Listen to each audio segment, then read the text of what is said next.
You are listening to the Primitive Intelligence Podcast, episode 502, Disclosure. I've got a lot to talk about in this one. There is a lot to talk about. I'm going to do the best I can. I got some weird audio artifacting in my tests. As you can see, if you're watching the video on either YouTube or Spotify, you may notice the studio is set up a little bit different.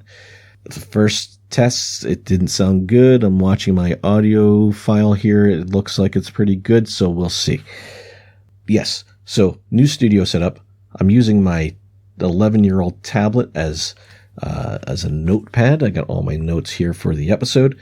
And you may have noticed, if you were looking for the podcast on a podcast player, and you were looking for it, and notice that the icon looked different, the logo looked different. You thought, that can't be the right podcast. It is. I changed the icon a while ago, and I kind of forgot I did it, so I didn't mention it last week. But yeah, the logo is now different. So it is the kind of flame style monkey that you're looking for. That is the new Primitive Intelligence Podcast logo.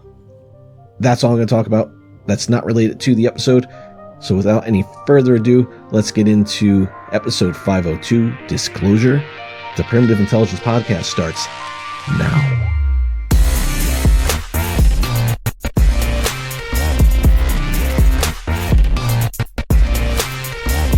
Now, unless you've been living under a rock for the last few years, you probably know what I'm talking about when I say disclosure.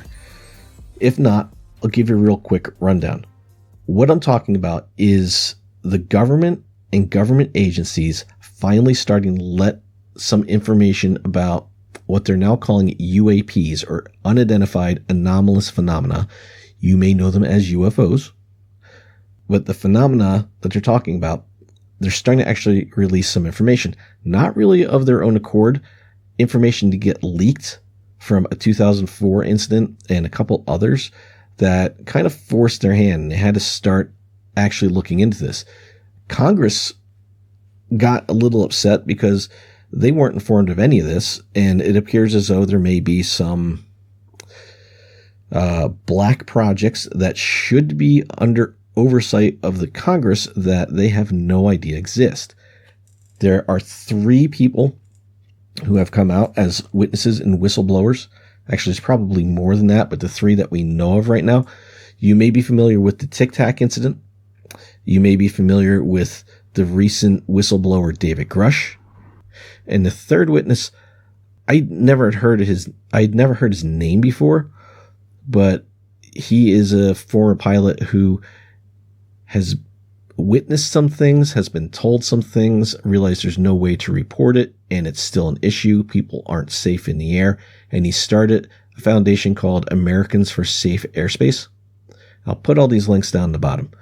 But the bulk of what I want to talk about right now is the July 26, 2023 House Oversight's National Security Subcommittee on UAPs.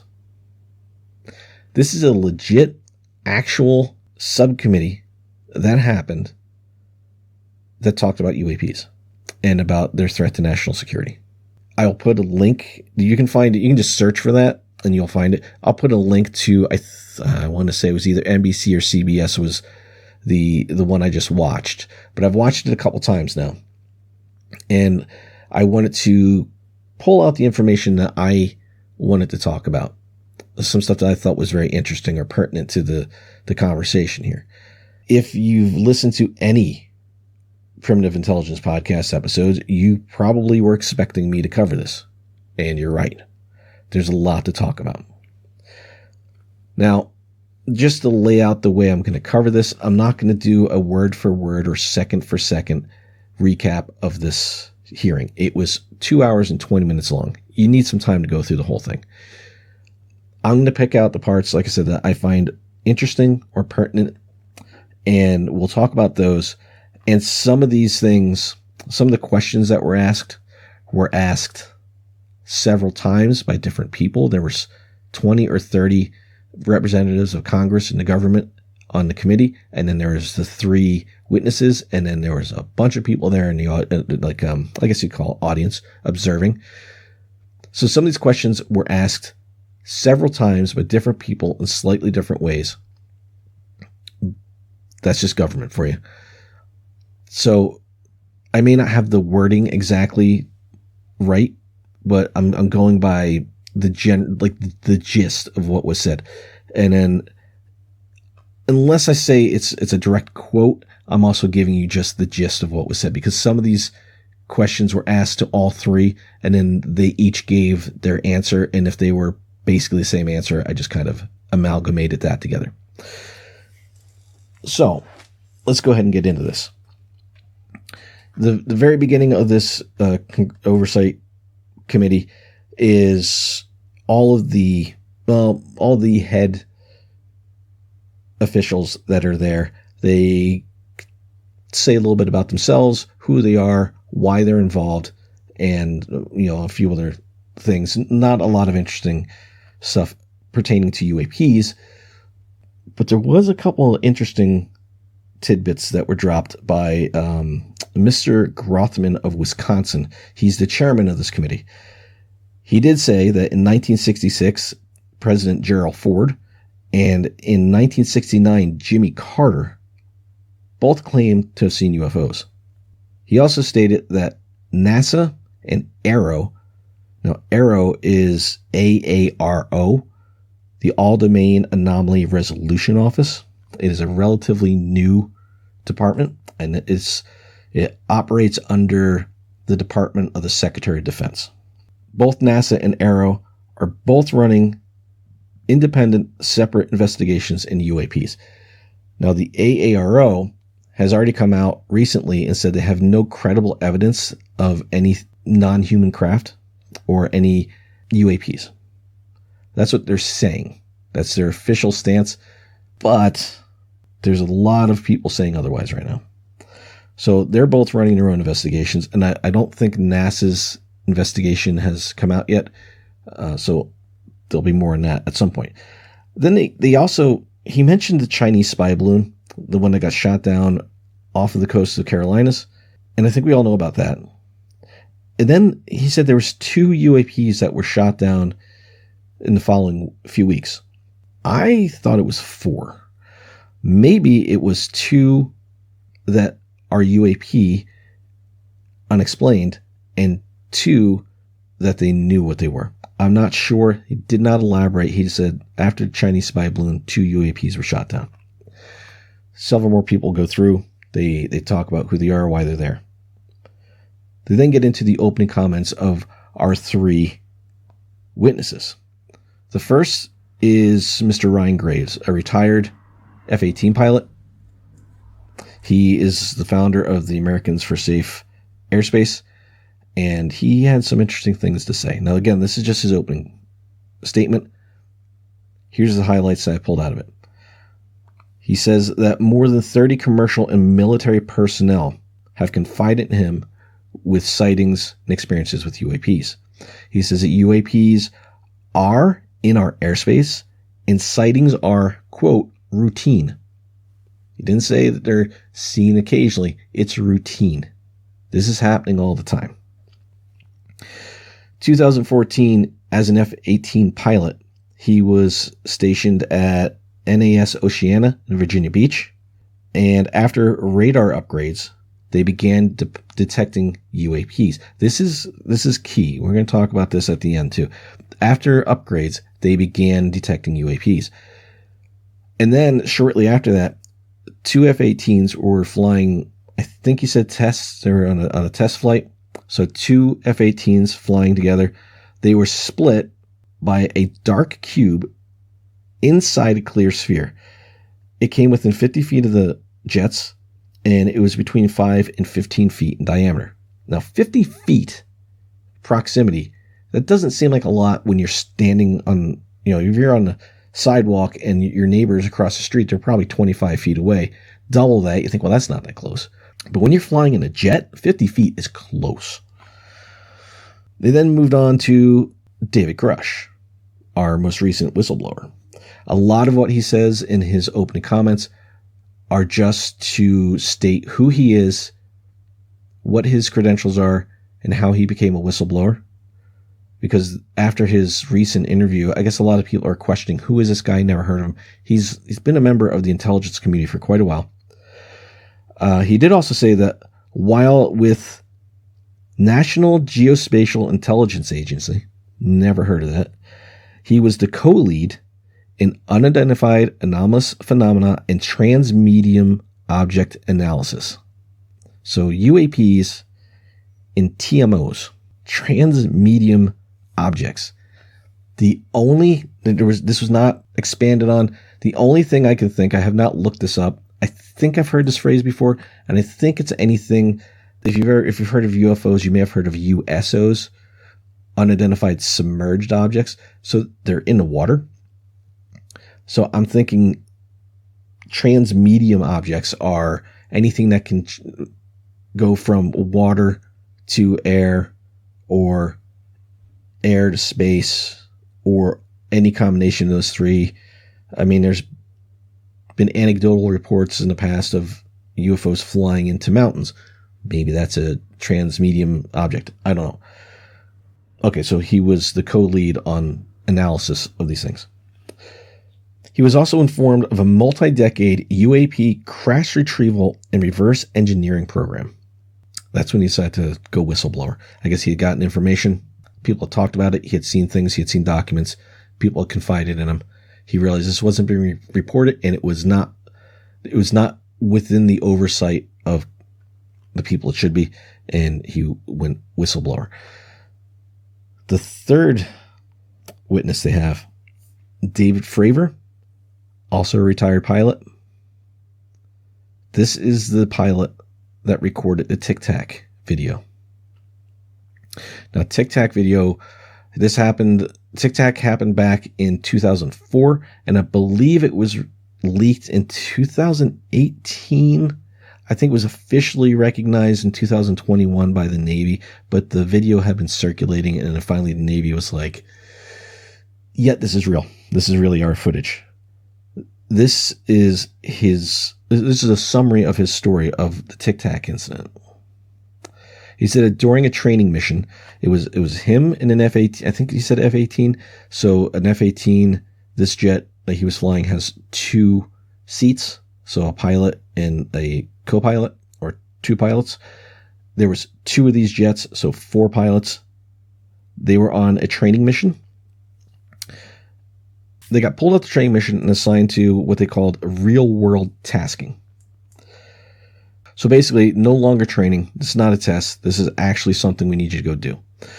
They were sent to investigate objects that had been observed for 2 weeks, coming down from 80,000 feet, which is like the edge of space, rapidly descending to about 20,000 feet. He says hanging out for hours, and then immediately just going straight back up. When they approached the object, they witnessed white water in the ocean off of their right side. And he said this is important because it was a clear day. There's nothing out there to cause white water. Wind was low. Seas were calm, but there was white water. They then saw a small white Tic Tac shaped object. If you're not familiar with the Tic Tac, think a cylinder with round ends. A small white Tic Tac shaped object moving abruptly over the water. He said like a ping pong ball. So I'm guessing just kind of back and forth. This is a direct quote from him. There were no rotors, no rotor wash, or sign of visible control surfaces like wings. Now, rotors and rotor wash, think helicopter, all right? The blades on a helicopter are called the rotor. Rotor wash is, if you've ever seen like Coast Guard helicopters oversea, rescuing fishermen or anything like that, if you ever watched a show where that happens, you can see the air affecting the water. That's rotor wash. No rotors, no wash, no wings, no control surfaces, just a smooth white Tic Tac pill-shaped object in the sky. They went to get closer. The object was about 12,000 feet. They came down, and it accelerated away like that. His jet was going to investigate. The other jet was staying up high to be able to observe his jet and the object. They all lost sight of this object. It was gone. Air control contacted the pilot and said the object was now roughly 60 miles away. This happened in less than a minute. He says, you can do the math. I did. 3,600 miles an hour. If it went a mile or 60 miles in 1 minute, 3,600 miles per hour. Now, just to put that in a little bit of frame of reference, and this is kind of hard to even fathom, but the SR-71 Blackbird, the fastest production jet ever made, 3,500 miles an hour. The X-15, which is the fastest prototype jet, 4,250 miles an hour. 3,600 miles an hour is pretty fast. And that's not saying that was its top speed. That's just what it did. And it apparently did it effortlessly. Now, Fravor also said that the 90-second clip of the Tic Tac video is all the evidence that surfaced. There were radar tapes that should exist, but they've never surfaced, and that the event was never investigated or discussed. From these opening comments, it then went into more of a hearing where individuals in the committee asked questions and they got answers. Now, like I said, I'm not going to go representative by representative in what they said. If you want to know the finer points of who asked what questions and what the exact answers were, you can go ahead and watch the video. This is just a generalization. Question: are pilots adequately trained on how to deal with UAP encounters? The answer was no. And there is no reporting outlet available. Stigma and repercussions prevent most from speaking up, and if they do, it's never investigated.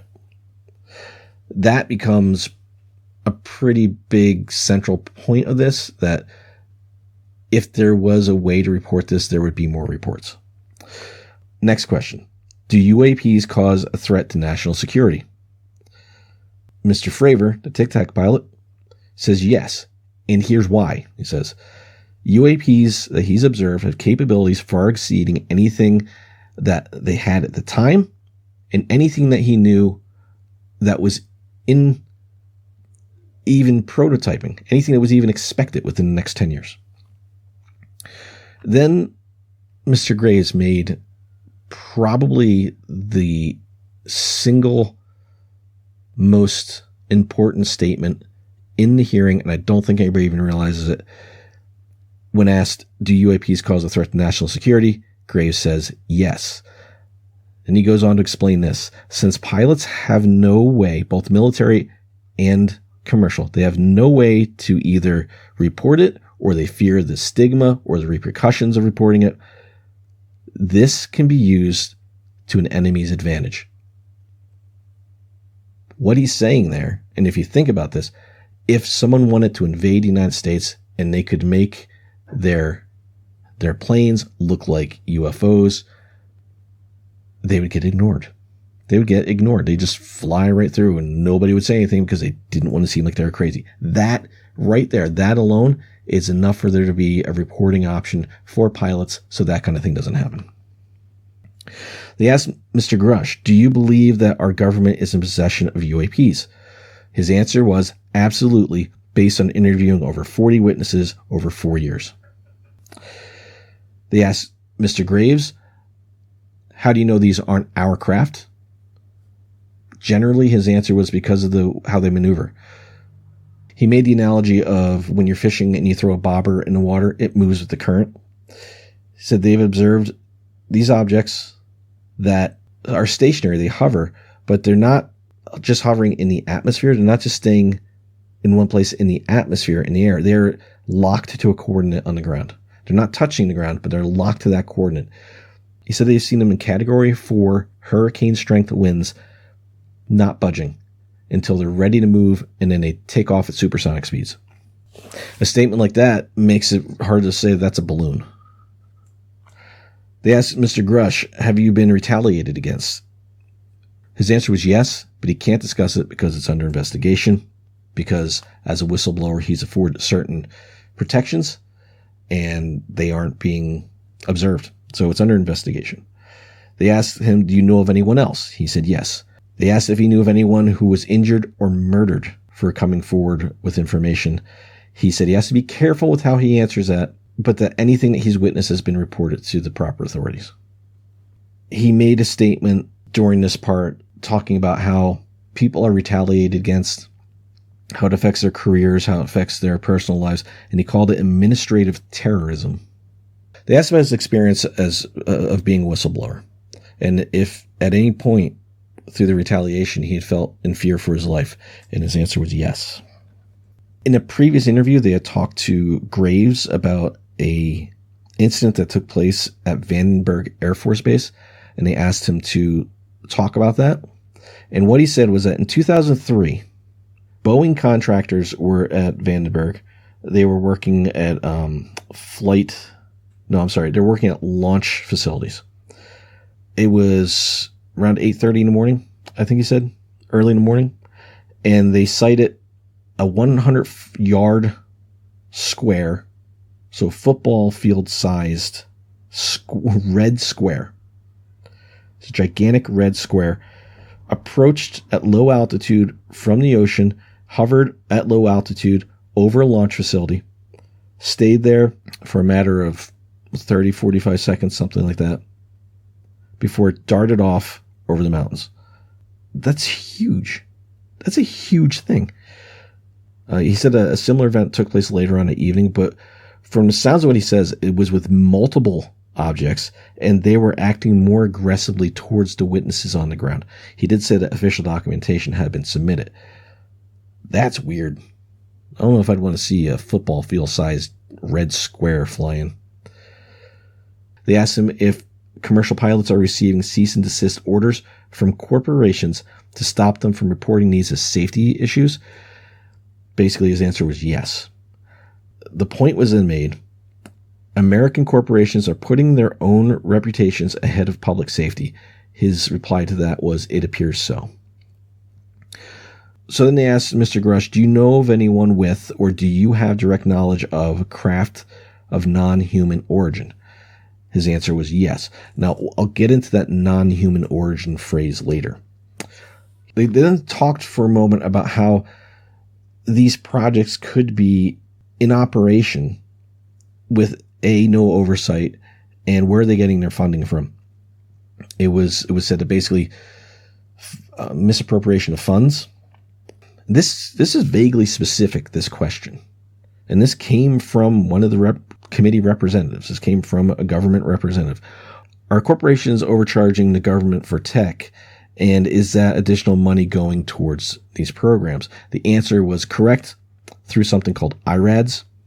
The implication here is that corporations are involved in these programs, these retrieval or reverse engineering programs or something with UAPs, and they also have connections to the government with services or products, technology, things like that. And in order to get paid for the black project, that money needs to come from somewhere.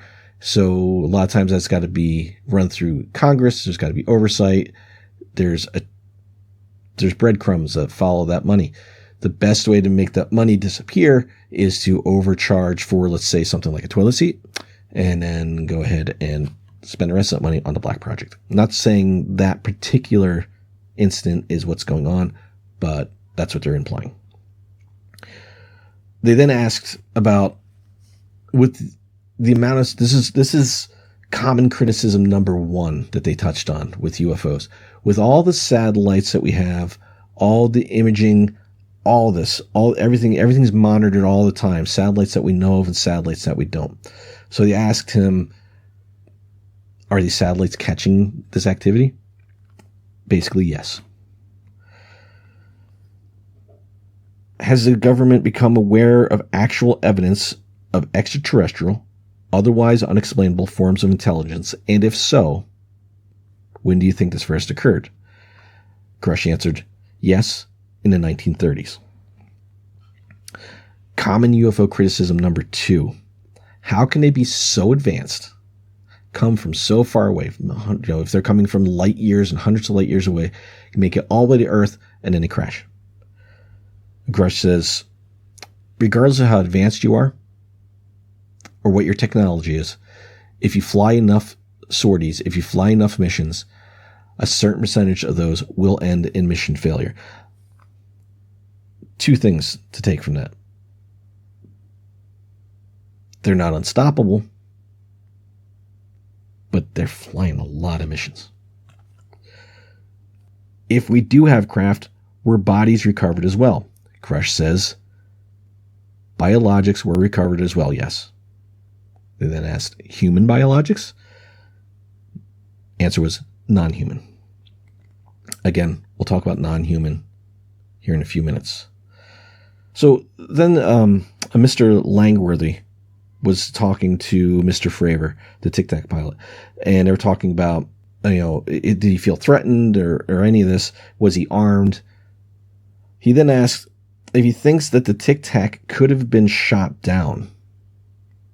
And Mr. Fravor vehemently said, no, it would have just left. Mr. Langworthy then stated, looks like we have a problem here that needs further investigation. It's a very serious point, and it got a laugh. People kind of chuckled. But that is concerning, that these things can show up when they want, they can go where they want, they can disappear when they want, and there's nothing we can do about it. Then the last little grouping of questions that I pulled information from was, and this was answered by all three, so I'll put all their answers together. Could they be collecting information about us? The answer was yes. Could they be testing our potential? Yes. Could they be interested in our nuclear capabilities? Yes. Very interesting. It's 2 hours and 20 minutes. This wasn't done in a way that was disrespectful. This wasn't done. Nobody was rolling their eyes or asking if they'd heard the X-Files music or if they wanted to believe. This was taken very seriously, both on the committee side and on the witnesses side. This was not something to be taken lightly. At one point, Mr. Fravor, as he's explaining what he's saying, and he's like, I'm not a UFO person. I'm telling you what I saw. This is not a joke. Some interesting takeaways that I got from this that were kind of sprinkled throughout this hearing. UAPs are mentioned in treaties to avert unintentional retaliation. Official treaties between nations mention UAPs, so just in case one shows up and sets off a missile or makes an aggressive act that appears to be by another country, there are articles in place in these treaties to make sure that retaliation does not happen. Global. They asked Mr. Graves how many pilots actually report sightings, and he said in his estimation it's about 5%. 5%. They asked Grush, were there any known injuries to humans by UAPs? He said yes. Not by working on them, not by something that we knew what it was. Non-human craft UAPs have injured humans. They talked to Fravor about the Tic Tac and asked if it was possible that there was a second craft there because of the whitewater. And he said that they didn't witness anything else, but they kind of joked that the Tic Tac was communicating with whatever was under the water, creating the whitewater. So that was already in their minds. Also with the Tic Tac, and this goes through to a couple other things as well. After the initial Tic Tac encounter, he went back to base. They sent out another group of planes. I don't know if it was immediately, if it was shortly thereafter, with the same radar gear. As they approached where they knew they were, their radar got jammed. This is kind of interesting because there's instances that they talk about where upgrades to technology, of our technology, and suddenly they're visible, and that they can easily deactivate this stuff. 3 of the subcommittee representatives were called to an investigation in Florida where a flight crew experienced what they said was 4 objects flying in a diamond pattern. When they approached it, what they saw was a giant sphere. The congressional representatives tried to get a hold of the evidence and talk to the crew. They were told no. They had to flex their political muscle to get any information. They got one picture and talked to one person on the crew. They looked at the picture. Now, they didn't show the picture in the hearing, and they said it was clearly not ours. And they asked the crewman, why is this the only picture? Why isn't there radar tape? Why isn't there FLIR? Why isn't there video? Why is there only the one picture? What happened? And they said that they were on a training run. They weren't expecting anything to be there, but all their equipment is running anyway. When they approached the objects, everything malfunctioned.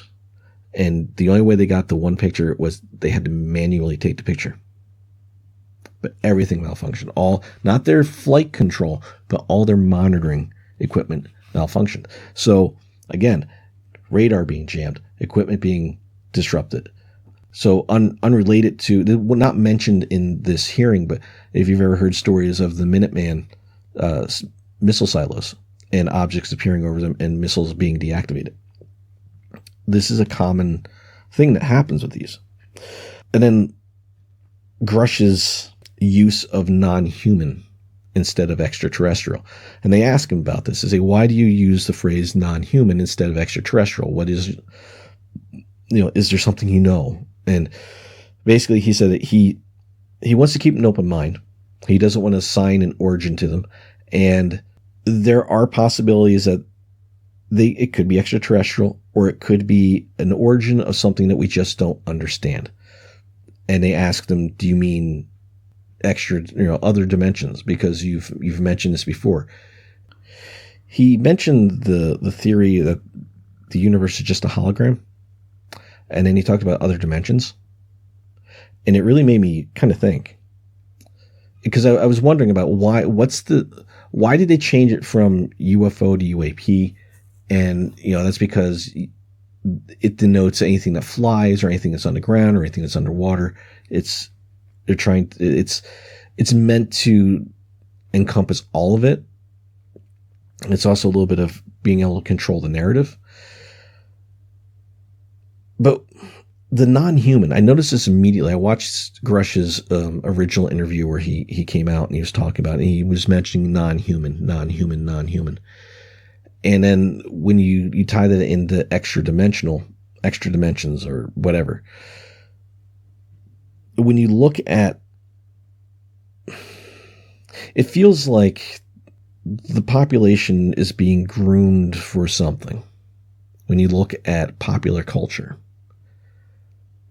in the past 10 years or so, you've seen this idea of alternate timelines, other dimensions, other universes slowly start to sink in. Like, get ready for it. Now, I believe that in this universe, if the universe is only as big as we think it is, and it could be bigger, with all the planets, all the galaxies, all the stars, all of that, to think that we're the only intelligent life, to me, seems a little narrow-sighted, a little blind. Do I think that they've come here? I don't know. I don't know. I've seen some weird things. I don't necessarily think it was extraterrestrial. But when you add the layer of other dimensions on top of that, now you just exponentially increased the amount of life that could be out there. And by mentioning other dimensions and non-human, not extraterrestrial, to me, it opens the idea that they're not from another planet. These things are not from another planet. They're from here, but they're from a dimension that's just slightly off from ours that we can't perceive unless they want us to. So they're not extraterrestrial, but they're not ours. Now that's where my mind goes when I hear that and I put those two things together. But it opens up a lot of possibilities. Now, the hearing was fascinating. It's a lot of information. But I have concerns. I've never known any government agency to just allow this stuff to go out. If they really want to keep it secret, they will. So if we're being told, if this is the information that we have, it's been processed, it's been sanitized, and it's been conditioned for our consumption. We only are shown what they want to show. It makes me wonder, either A, what aren't they showing us? What are they trying to hide? Or B, scarier yet, what else is going on in the world that they don't want us paying attention to, that they're jangling the shiny object of UFOs in front of us to keep us distracted? That, to me, is the scariest part. I don't know what to think. I don't know what to make of all of it. And I'm sure there'll be more. I'm sure that there's going to be more. And this is going to be an ongoing saga. I don't think we'll ever get that 100% disclosure that people want. I think what we're getting now is a peace offering. It's just enough to hold people over, to make them think they're getting the information that they want to have. But I think it's just the tip of the iceberg. In one of those two ways, either there's way more to this than they're telling us, or this is the distraction from something else. And man, I don't even know if I want to know what something else is, if it's UFOs are the distraction, or UAPs are the distraction. That's a crazy thought. I will almost certainly do more on this topic in another episode. I've already done a bunch, been recording for a while. So I hope you guys enjoyed this. If you have questions, or if you've heard something else, please reach out, either primitivepodcast@gmail.com, or come over to primitiveintelligence.com and go to contact and shoot me a message. Or if you're watching us on YouTube, send me a comment. However you feel like getting out in touch with me, however you feel like getting in touch with me, I'm on Facebook as well with this. Let me know. Have you ever seen one of these cubes in a sphere? I've never heard anybody explain that. I've never seen anything like that. I've never heard anybody explain anything like that.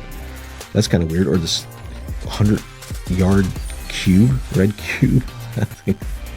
that might be something that actually freaked me out if I saw that. I don't know. Let me know what you guys think. Thank you so much for listening. Thank you for sitting through all this. This was a lot of information that was very dry, but it's very informative, I think. Hope you guys are enjoying the new season. Thank you again so much for listening. That's going to do it for episode 502 of the Primitive Intelligence Podcast. See ya.